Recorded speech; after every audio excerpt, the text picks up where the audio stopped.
سلامتی ہے ان آنکھوں پہ جو ہدایت پہ نظریں جمائے بیٹھی ہیں، ان کانوں پہ جو ذکر خیر کے منتظر رہتے ہیں، اور ان قدموں پہ جو ہدایت کی راہ پہ گامزن ہیں۔ غامدی صاحب سے سوال یہ کہ آپ نے حضرت عیسیٰ والی ایپیسوڈ میں کہا تھا، اور غالباً مولانا امین حسین اصلاحی کا بھی یہی نقطہ نظر تھا، کہ چونکہ اللہ جو رسول ہیں وہ اللہ کی دینونت ظاہر کرنے کے لیے آتا ہے، اسی لیے قتل نہیں ہوتا۔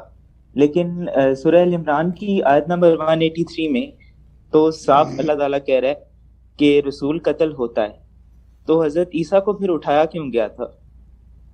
اور مطلب پھر رسول کی دینونت رسول کا آنا پھر وہ کس طرح سے ایک دینونت برپا کرنا ہوا اگر رسول قتل ہو جاتا ہے؟ شکریہ۔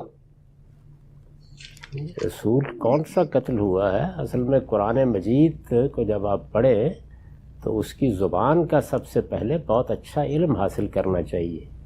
قرآن میں رسول کا لفظ بطور اصطلاح بھی استعمال ہوا ہے اور اللہ کے فرستادگان کے لیے بھی استعمال ہوا ہے۔ تو جن آیتوں کا آپ حوالہ دے رہے ہیں ان میں وہ فرستادگان الہی کے معنی میں ہے، یعنی نبی رسول سب کے لیے یکساں لفظ کے طور پر استعمال ہو گیا ہے۔ تو یہ قرآن میں بالکل مترادف بھی استعمال ہوتے ہیں نبی اور رسول، اور اصطلاحی مفہوم میں بھی ہوتے ہیں۔ یہ بالکل ایسے ہی ہے جیسے جبریل امین کو بھی رسول کریم کہا گیا ہے، تو اب ظاہر ہے کہ وہ اصطلاحی معنی میں رسول نہیں ہیں، اللہ کا پیغام لے کے آتے ہیں تو قرآن ان کے لیے بھی لفظ استعمال کرتا ہے، اور ہماری موجودہ عربی میں کسی ملک کے سفیر کو بھی رسول کہہ دیا جاتا ہے جی۔ تو یہ لغوی استعمال بھی ہوتا ہے کسی لفظ کا، اور وہ جاری رہتا ہے۔ قرآن میں یہ اس طرح استعمال ہوا ہے۔ ایک تو یہ بات، دوسرے یہ کہ رسول قتل نہیں ہوتا، یہ ہم نے نہیں کہا کبھی۔ جو کچھ کہا ہے وہ یہ کہا ہے کہ رسول کا مشن جب تک مکمل نہیں ہو جاتا اس کے دشمن اس کو کوئی نقصان نہیں پہنچا سکتے۔ مشن مکمل ہو گیا، جیسے رسول اللہ کا مشن مکمل ہو گیا، اس کے بعد دنیا سے جانا ہے، وہ کسی بیماری سے بھی رسول جا سکتا ہے، کسی اور وجہ سے بھی جا سکتا ہے، کسی دشمن کی تلوار کا نشانہ بھی بن سکتا ہے۔ تو جہاں تک قتل کا تعلق ہے وہ ایک ضمنی چیز ہے، وہ کوئی اصولی چیز نہیں ہے۔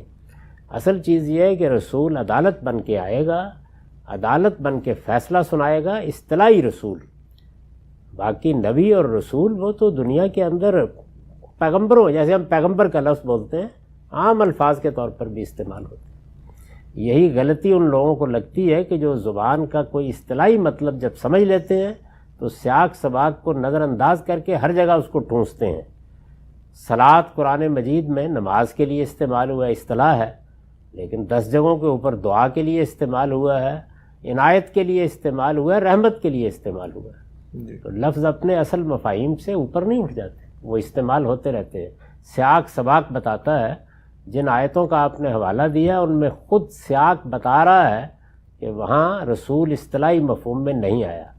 دیکھنا ہو تو اس کی دلیل میری تفسیر البیان میں دیکھ لیجیے۔ بہت شکریہ سر۔